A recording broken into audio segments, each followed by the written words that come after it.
कि नाभिकीय हमले की चर्चाएं इस समय कहीं ना कहीं दुबक के निकल कर आ रही हैं। मैं ऐसा क्यों कह रहा हूं, इसके बारे में एक तर्क देता हूं। असल में क्या है कि अमेरिका इस समय ईरान के साथ किसी भी प्रकार से नेगोशिएट करने की स्थिति में बनता दिख नहीं रहा है। ईरान एनी टाइम उनको मना कर दे रहा है, और दूसरी तरफ इजराइल बिल्कुल ये मानकर चल रहा है कि ईरान होना ही नहीं चाहिए, ईरान को खत्म कर दिया जाना चाहिए। तो अमेरिका की बात ईरान मान नहीं रहा है, इजराइल जिद करके चल रहा है कि इन्हें खत्म कर दो। इस बीच के अंदर एक देश है जिसका नाम है कुवैत। उस कुवैत ने अपने देशवासियों को संबोधित किया कि अगर रेडिएशन लीक होती है तो कैसे बचा जाए। Kuwait national guard assure public radiation from neighbouring countries poses no threat. बोले अगर पड़ोस में कहीं न्यूक्लियर बम फटता है और उसकी वजह से रेडिएशन बाहर आती है तो डरना मत। अरे भैया, ये कौन सा डर है और ये कौन सी आश्वासन है जो ये कह करके दे रहे हो कि सुनो पड़ोस से चलकर आए? तो इसका मतलब क्या तुम्हें पता है क्या? विशेष रूप से कुवैत वो कंट्री जो कि जीसीसी कंट्री है, जो कि गल्फ का कंट्री है, बिल्कुल इराक का पड़ोसी है, सऊदी का पड़ोसी है, इनको तो एकदम आधी कटी बातें पता है। वैसी वाली बात है।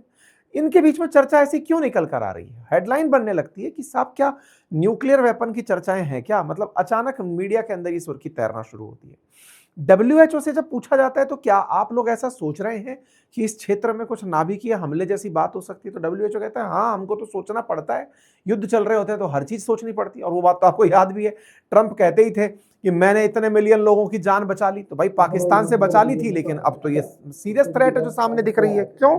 क्योंकि साहब अगर ईरान ने न्यूक्लियर बॉम्ब बना लिया होगा, बड़ा टेक्निकल पॉइंट है, ईरान ने न्यूक्लियर बॉम्ब बना लिया होगा तो वो इतने दिन तक वाकई में इंतजार कर भी रहा होगा, नंबर एक। अगर न्यूक्लियर बॉम्ब उसने नहीं बनाया तो इजराइल के पास तो है। अगर अमेरिका और इजराइल चाह लें कि ईरान मान ही नहीं रहा है, चलो इसको बड़ा पनिशमेंट दे देते हैं, तो क्या वो ऐसा कर सकते हैं? ये सारे कयास हैं। इस तरह की कटिंग के आने के बाद, न्यूज के आने के बाद बड़ा ही चर्चा का विषय बनते हैं। अब इसको हल्का सा और गहराई से समझते हैं। देखो, इजराइल है ना, ये लंबे समय से अमेरिका को कन्विंस कर रहा है कि ईरान ने न्यूक्लियर बॉम्ब लगभग बना लिया है।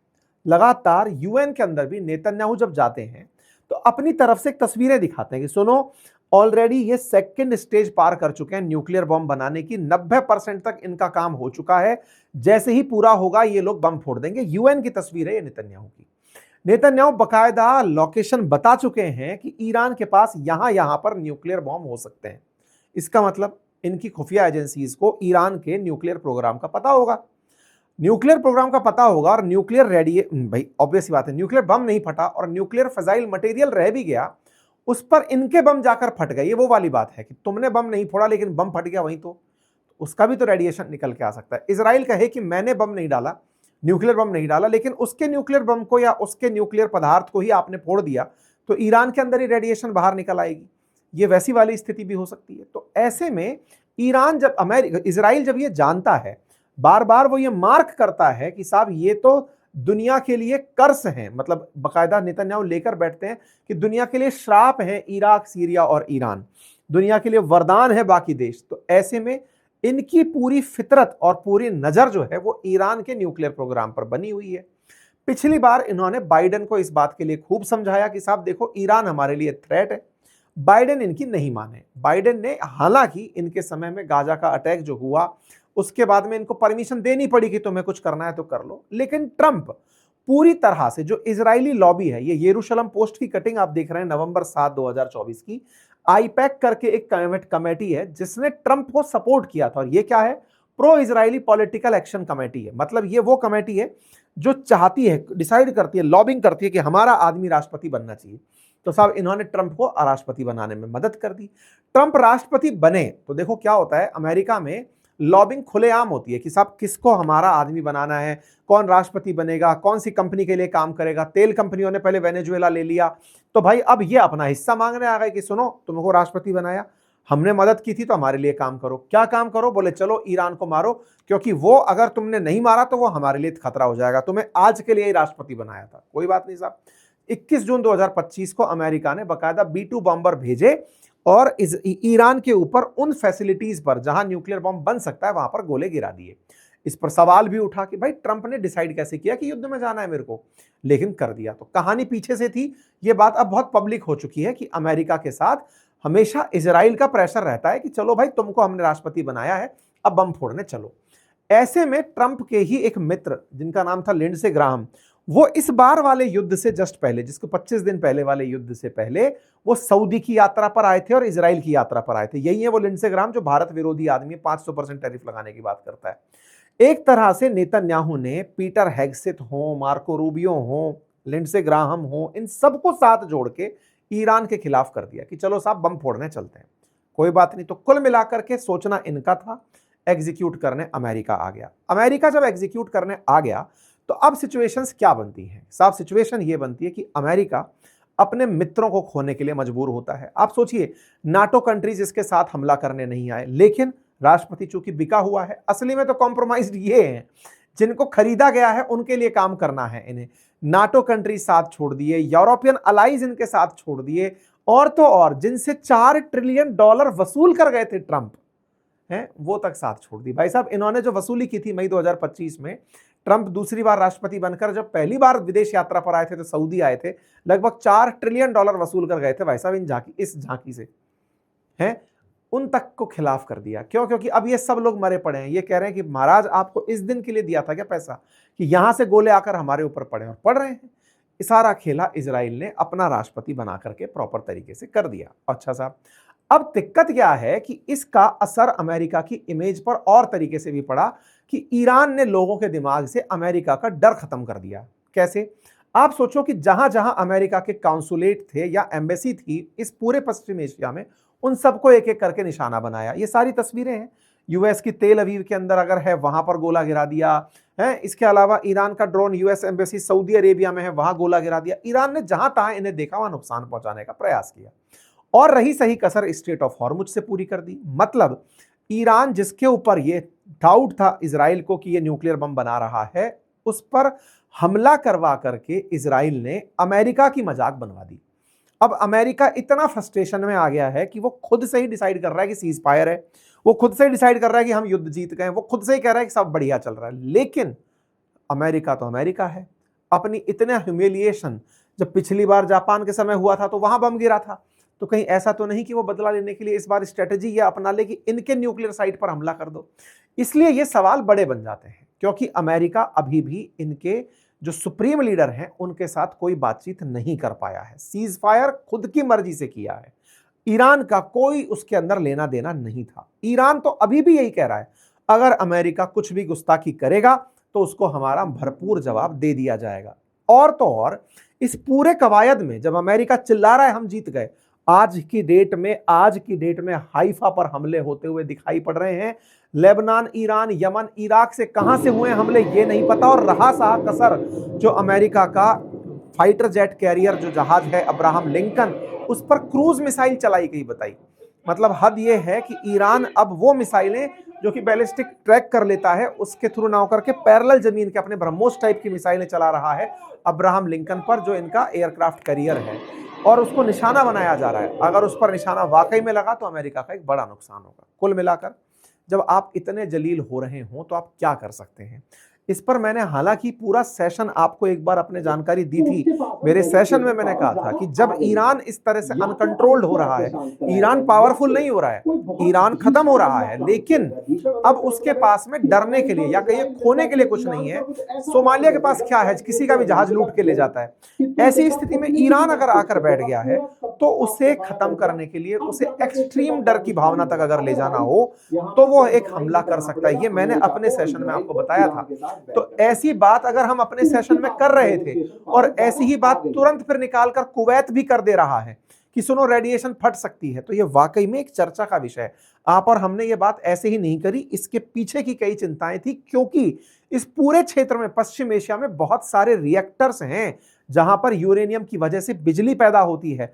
वो रिएक्टर्स इजराइल में भी हैं, यूएई के अंदर भी हैं, तुर्की में भी हैं और इजिप्ट में भी हैं। इजराइल में तो जो नागेव न्यूक्लियर रिसर्च सेंटर है वहां पर माना ही जाता है दिमोना के अंदर कि यहां पर न्यूक्लियर बॉम्ब हो सकता है। और तो और ईरान के अंदर तो दुनिया को पता रख रखा है कि भाई साहब फॉर्दो, नतांज, ये सब वो जगह है, इस्फहान, जहां पर न्यूक्लियर फैसिलिटी है। तो ऐसे में अगर इन क्षेत्रों पर वाकई में वहां बम गिर गया जहां पर न्यूक्लियर मटेरियल उपलब्ध है तो बहुत ज्यादा दिक्कतें ईरान के अंदर खड़ी हो सकती है, और अगर ईरान में खड़ी होती हैं इन शहरों में से कहीं भी, तो आसपास के जो देश हैं उनके अंदर न्यूक्लियर दिक्कतें पैदा हो सकती हैं, नाभिकीय रेडिएशन। आप कहेंगे न्यूक्लियर बम में ऐसा होता क्या है? देखो, वो फटता है तब बहुत सारी एनर्जी बाहर निकलती है, वो तो एक पार्ट है, लेकिन उसके फटने के बाद बहुत सारी रेडिएशंस बाहर आती हैं। वो जो रेडिएशंस है ना, वो जानलेवा होती हैं, लोगों का जान ले लेती हैं। तो असल में अमेरिका अगर इनके न्यूक्लियर साइट पर, और हुआ भी है 21 जून को इन्होंने इसके फॉर्दो, नतांज, इस्फहान, इन्हीं न्यूक्लियर साइट्स को निशाना बनाया था। ये तो भला हो कि वहां से रेडिएशन बाहर नहीं निकली, क्योंकि उन लोगों ने 80-80 फीट से गहरे गड्ढों में उस पूरे सिस्टम को रखा हुआ है। ऐसे में अमेरिका की मार्च 21 के अंदर भी ऐसी ही स्ट्राइक नतांज न्यूक्लियर फैसिलिटी पर हुई। अगर ये एक भी चीज उस जगह हिट कर गई जहां न्यूक्लियर बम है या फिर न्यूक्लियर मतलब फजाइल मटेरियल, विखंडन योग्य पदार्थ रखा है, तो ये दुनिया के लिए एक मुसीबत खड़ी कर सकता है। ईरान ने इसी के चलते हाल ही में इजराइल पर हमला उस जगह किया जहां पर उनका न्यूक्लियर प्लांट चलता है। तो ऐसी स्थिति में अब जब टारगेट ही रिएक्टर्स हो रहे हो या फिर जहां न्यूक्लियर बॉम्ब की फैसिलिटी हो सकती है, अगर वो हो रहा हो, तो दुनिया के लिए एक चिंता की बात तो बनती है। और यही बात वो कुवैत वाले लोग कहते हुए दिखाई दिए। सवाल बड़ा है, अगर साहब ऐसा हो जाए तो क्या होता है? मैंने बताया साहब, नुकसान होता है, अल्फा बीटा गामा विकिरणें होती हैं, सब पूरा शरीर को कैंसरस कर देती हैं, शरीर आदमी बहुत तड़प तड़प के मरता है। इसका मतलब है अगर ईरान के आसपास कुछ भी होता है तो कम से कम 6 से 8 ऐसे देश होंगे पड़ोस के जिन पर रेडिएशन का असर सीधा सीधा देखने को मिल सकता है। हालांकि पाकिस्तान, अफगानिस्तान बहुत पड़ोस में है, साथ में ईरान के समुद्र के जो पानी है, जो फारस की खाड़ी है, जिसको पीते हैं कतर, कुवैत, ओमान और ये सारे के सारे यूएई जैसे देश, उस पानी में अगर रेडिएशन मिल गया तो भी इन लोगों के लिए बहुत बड़ी दिक्कत हो जाएगी। मतलब इन सब के लिए ना केवल हवा बल्कि पीने का पानी भी दिक्कत हो जाएगा। कुछ प्रभाव भारत पर भी इसका पड़ सकता है, ठीक है साहब। लेकिन जब ऐसी बातें हो रही हो तो क्या कोई इसका इलाज है? 2 दवाइयां हैं साथियों, उसके बारे में 13 मार्च को खबर भी आई कि इन दिनों वेस्ट एशिया से उन दवाओं के बारे में जानकारी जुटाई जा रही है। उनमें से एक दवा का नाम है पर्शियन ब्लू। उस पर्शियन ब्लू को भारत के अंदर बनाया जाता है, भारत के अंदर मतलब डीआरडीओ के द्वारा सजेस्टेड तरीके से उसे बनाया जाता है। उस दवाई की मैन्युफैक्चरिंग के लिए 14 मार्च 2023 को भारत के अंदर प्रॉपर तरीके की परमिशन दी गई थी कि बनाया जाए उस दवा को साहब, क्योंकि न्यूक्लियर रेडिएशन से मुक्ति में काम आती है। वेस्ट एशिया से इन दिनों इसकी डिमांड की, मतलब कि लोग सर्च कर रहे हैं कि भाई पर्शियन ब्लू नामक दवाई अगर हमें मिल जाए तो लोग अभी से रख लें। करती क्या ये दवाई? ये क्या करता है, रेडियो एक्टिव जो पदार्थ है जैसे सीजियम 135, थैलियम, आप जब आपके शरीर इससे प्रभावित होते हैं तो ये दवाई उनको अपने अंदर समाहित कर लेती है और आपके अपशिष्ट पदार्थ के माध्यम से उसे बाहर निकाल देती है।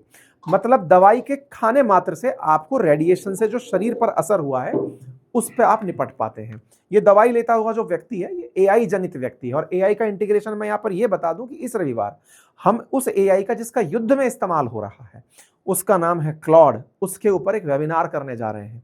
आप अगर चाहें तो उस कम्युनिटी को ज्वाइन कर सकते हैं, जहां पर जो बहुचर्चित क्लॉड का एप्लीकेशन है, एआई टूल है, उसका हम आपके साथ चर्चा कर पाएंगे। और उसका एक ताजा अपडेट आया है डिस्पैच, उसको भी हम आपको आज के अपने सेशन के माध्यम से बता पाएंगे। इसके लिए आपके सामने लिंक कमेंट बॉक्स में दिया गया, वेबिनार को आप जाकर ज्वाइन कर सकते हैं। यहाँ पर संडे के दिन सुबह 11 बजे वेबिनार होगी, उसके लिए एक व्हाट्सएप कम्युनिटी है, उसे जाकर आप ज्वाइन कर लीजिए संपूर्ण जानकारी भर के। दूसरी चीज है पोटेशियम आयोडाइड साथियों। पोटेशियम आयोडाइड वो दूसरी दवा है जो भी रेडियो एक्टिव पदार्थों को अब्सॉर्ब करने के काम आती है। तो इन दोनों दवाइयों का इन दिनों जिक्र बहुत ज्यादा हो रहा है। पिछले ही साल भारत ने इंडोनेशिया को ये दवाइयां बेची थी। ऐसे में अब ये देश हैं जो इन दवाइयों की तलाश में है। हालांकि ये दवाइयां कंप्लीट सॉल्यूशन नहीं है, लेकिन फिर भी बचत के लिए कुछ तरीके हैं। ऐसे में कुवैत का अपने देशवासियों से यह कहना कि थ्रेट नहीं है, और डब्ल्यूएचओ का कहना कि वर्स्ट केस सिनेरियो में तो हम सोचकर चलते ही हैं, तो निश्चित ही लोगों के मन में तनाव तो पैदा करता ही है। ऐसे में अगर ऐसी स्थितियां वाकई में पैदा कभी हो जाएं तो साहब क्या करना चाहिए? तो देखिए साहब, खुद मिलाकर बात यह कि रेडिएशन से बचने के तरीके हैं कि आप खिड़की दरवाजे बंद रखें, खुले में ना घूमें, अंडरग्राउंड फैसिलिटीज में खुद को रखें। अगर कोई बात सुनने में आए तो तुरंत लेट जाएं। जैसे आपको याद होगा ऑपरेशन सिंदूर के समय भारतवासियों को कुछ चेतावनी दी गई थी, कुछ वैसी चेतावनियां आपको पूरे टाइम याद रखनी होंगी और अपने आप को सुरक्षित रखना होगा। हालांकि इतनी एक्सट्रीम सिचुएशन तक जाने के चांसेस बहुत बहुत बहुत कम है, लेकिन जब कोई देश पड़ोस में बैठ करके अपने लोगों को ट्रेनिंग दे रहा हो तो आप और हम भी चर्चा कर लें, इसमें कोई गुरेज नहीं होना चाहिए। उम्मीद है कि आप इस पूरी जानकारी से संतुष्ट होंगे। आप इस विषय पर क्या सोचते हैं, अपनी राय जरूर कमेंट बॉक्स में रखिए। फिलहाल के लिए इतना ही। चैनल पर नए हैं तो सब्सक्राइब कर लीजिए। आपका समय शुभ हो। बहुत बहुत धन्यवाद।